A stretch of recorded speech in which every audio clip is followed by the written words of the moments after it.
Hello, I'm Kimberly, and welcome to the weekend edition of the Native News Update. It's Friday, April 1st, and many of the stories you'll hear here can be found at IndianCountryNews.com. And here's the news for the day from the Associated Press and other Native news sources. Despite many obstacles throughout the past few centuries, gray whales have managed to survive and even thrive off the coast of Washington. Seeing parallels between the beasts of the sea and trials and tribulations overcome by their own people, the Quileute Tribe honored the whales as they returned to the Northwest during the 9th annual Welcoming of the Whales ceremony. Historically, the Quileute people have relied on the bounty of the ocean to survive and thrive, looking forward each year to the return of the whales migrating north for the summer. While the Quileute have not hunted whales since the early 20th century, subsequent generations have never forgotten the importance of the majestic animals. The gray whales currently are migrating 10,000 to 12,000 miles up the Pacific from wintering calving lagoons in Baja, Mexico, to summer feeding grounds in the Bering Sea. For more information, you can check out thequileutenation.org. Gilbert Horn Sr., a Native American code talker who returned from World War II to spend decades serving the Fort Belknap Assiniboine tribe as a judge and council member, has passed away at 92. Horn was born on Fort Belknap Reservation in 1923. He joined the U.S. National Guard at age 15, and then he enlisted in the Army at 17 after the Japanese bombed Pearl Harbor. Horn was initially trained as a sharpshooter and later received some training in communications and encryption, and joined the Native Americans who used their native languages to send coded messages during World War II. Horn was awarded a Purple Heart and a Bronze Star. Horn served on the Assiniboine Treaty Committee for 68 years. He was a member of the Fort Belknap Community Council for 19 years and a tribal judge for 8 years, during which time he wrote the first regulations for the tribe's juvenile court. He was a member of the health board that lobbied for a new clinic and also helped get the Head Start program established on the reservation. In 2013, he received an honorary doctorate in the humanitarian services from Montana State University Northern. And in May 2014, he was named the chief of the Fort Belknap Assiniboine tribe, the first tribal chief in more than 125 years. Descendants of a bison herd captured and sent to Canada more than a century ago will be relocated to a Montana Native American reservation in what tribal leaders bill as a homecoming for a species emblematic of their traditions.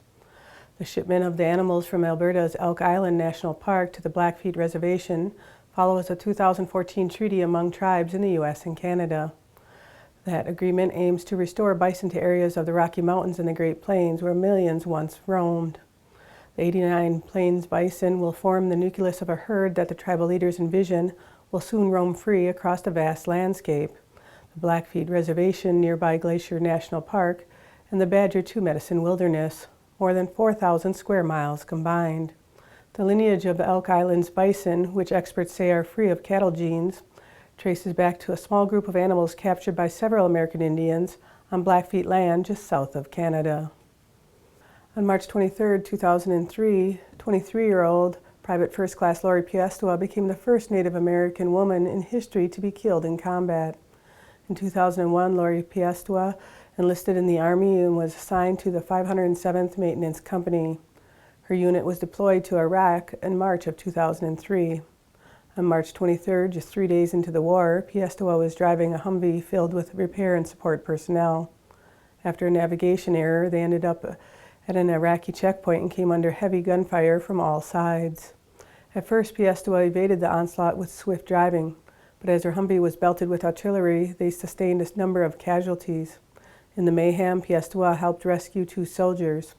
Finally, a rocket-propelled grenade struck the truck and it crashed. Piestewa suffered severe head injuries and was captured along with 2 other soldiers, including her best friend, Jessica Lynch. Shortly thereafter, Piestewa died from her wounds in captivity. 8 other soldiers were also killed in action. Lynch was eventually saved, becoming the first American prisoner of war rescued since World War II. Lynch later stated that Piestewa behaved with tremendous heroism during the attack. For her bravery, Piestewa was posthumously awarded the Purple Heart and a Prisoner of War medals and promoted to specialist. Since her death, many memorials have been erected in her honor. Ojibwe Stories tells of the beginning and the healing powers of the Jingle Dress dance, a popular tradition throughout America's Native communities. The Mille Lacs Band of Ojibwe and Twin Cities PBS have recently produced a 30-minute video about the creation of the jingle dress, entitled The Jingle Dress Tradition. I dance jingle because I like the way I move, I like the way it sounds. It makes me feel good and empowers me.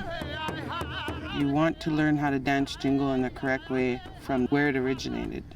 It's supposed to make the sound of rain when you dance. It's also a healing dress. One thing I've always done was dance for the ones that can't, dance for the elders that can't.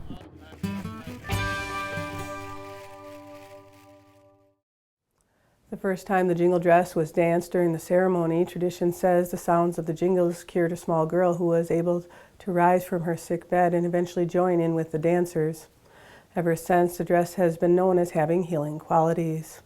You can watch the video at tpt.org/The Jingle Dress Tradition. And that's another roundup of news from Indian Country on this edition of the Native News Update. I'd like to thank you for joining me and have a grand day.